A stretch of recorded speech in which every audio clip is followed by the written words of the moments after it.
Alors, bienvenue dans ce nouveau vidéo portant sur l'installation de XAMPP et de WordPress. Tout d'abord, vous aurez besoin d'aller télécharger le logiciel 7-Zip. C'est un logiciel de décompression, donc vous pourrez le retrouver sur le site www.7-zip.org. Ici, la version exécutable, 32 bits. Que vous pourrez installer sur votre ordinateur gratuitement. Ensuite, vous aurez besoin d'aller sur le site de XAMPP, donc qui est apachefriend.org. Ce site-là, en fait, on pourrait ici le mettre en français, va vous offrir plusieurs versions de XAMPP. OK? Donc, ici, on descend, on a la version pour Linux, pour Windows, pour Mac. Donc, vous autres, ce que vous aurez besoin probablement, donc là, je vais y aller plus général, c'est d'aller dans la partie pour Windows et d'aller chercher la version de téléchargement. Celui-là, c'est la version plus grande.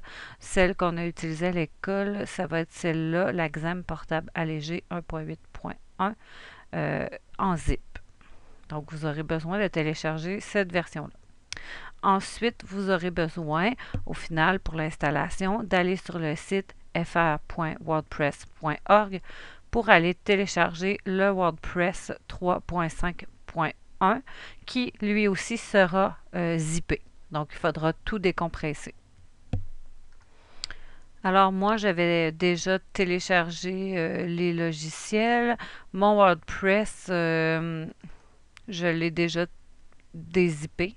Donc, l'autre, par exemple, donc vous aurez à faire la même chose pour le WordPress si jamais il n'est pas déjà dézippé. Donc, bouton droit sur le logiciel et on va aller chercher 7-Zip Extract File. Donc, on a le choix aussi de l'extraire sur place et de le copier et le coller à l'emplacement où on veut l'envoyer. Sinon, on va aller faire Extract File et on va aller choisir l'emplacement. Donc, mon emplacement, moi, ça va être dans ordinateur et ma clé USB. OK. OK. Et là, ben, ça va se décompresser tranquillement.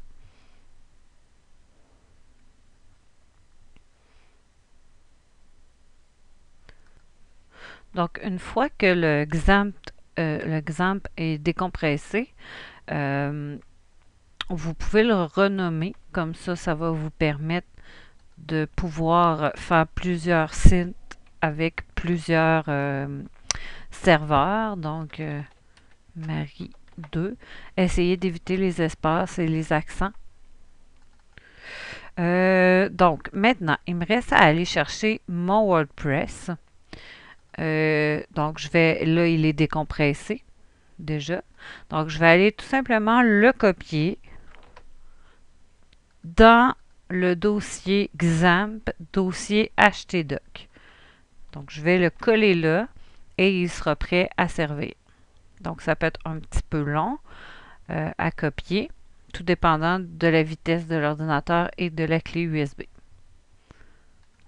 Donc, une fois que la copie est faite, je vais revenir à mon dossier XAMPP de base et je vais aller démarrer ou installer le XAMPP. Donc, vous allez dans le dossier XAMPP de base et vous allez double-cliquer sur setupxampp.bat.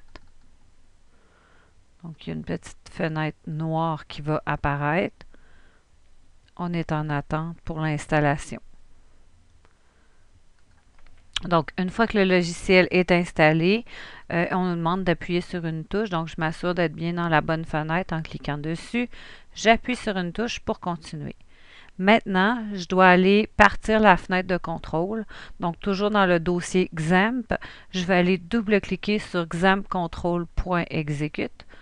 Et là, je vais avoir une nouvelle fenêtre qui va apparaître. Donc, c'est celle-là. Je dois démarrer Apache et MySQL. Donc, il se peut qu'un firewall, donc des petites fenêtres apparaissent. Vous pouvez annuler Présentement, je suis en attente de mon Apache.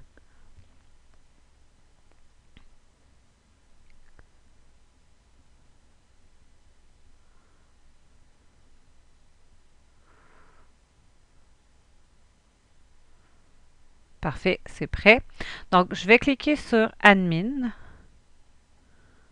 français, PHP MyAdmin. On aurait pu aussi aller taper localhost /php myadmin pour arriver à cet endroit-là. Donc ici, on choisit la langue. Il est déjà sur français parce que j'avais déjà fait un démarrage. Ensuite, on va aller sur base de données et on va créer notre base de données. Donc là, je vais l'appeler Marie 2. Donc c'est important, pas d'espace, pas d'accent et il faut bien se rappeler du nom parce qu'on va en avoir besoin pour la création de notre WordPress. Donc, je vais faire créer et là, je suis en attente. Ma base de données est prête. Donc, cette fenêtre-là, je n'aurai pas besoin d'y retourner. Donc, je vais fermer quelques fenêtres. Ici, donc, je peux aller dans une nouvelle fenêtre. Donc, ça peut être Internet Explorer, Chrome, Firefox. Ils vont tous fonctionner en autant que ce soit une fenêtre web. Je vais aller taper, donc, localhost, / WordPress. Voilà. Donc là, il me dit qu'il n'y a pas de fichier config de créer. Donc, on va le créer. On arrive dans cette fenêtre-là. Ça nous prend le nom de la base de données, le nom d'utilisateur MySQL. Donc, on va aller faire ces parties pour bien voir ce que ça donne. Donc, le nom de la base de données, c'est ça que je vous disais de bien retenir tantôt. Donc, moi, je l'ai appelé Marie 2. L'utilisateur, pour le moment, ce sera toujours root, car on n'est pas en ligne. Donc, comme c'est un serveur sur ordi, ça va être root. On ne met pas de mot de passe. L'emplacement de la base de données, c'est localhost. C'est là qu'on l'a mis tantôt. Et on va garder le même préfixe d'état. Envoyer. Donc, là, on est rendu à lancer l'installation. Donc, lancer l'installation. Voilà. On peut nommer notre site. Donc, le site de Marie 2. Donc, de toute façon, ça va pouvoir être changé un peu plus tard. L'identifiant pour le moment, ça va être admin et le mot de passe, ça va être admin aussi. Tout le temps qu'on n'est pas, on n'a pas publié notre site, ça peut rester ça. Ici, on va mettre notre adresse. Voilà. Et on demande d'installer WordPress.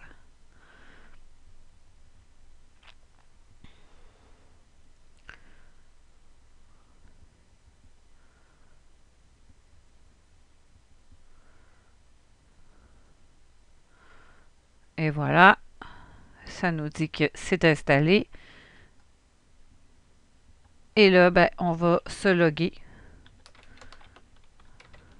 sur WordPress, se connecter et on arrive dans le site de Marie. Ça ne devrait pas être trop long.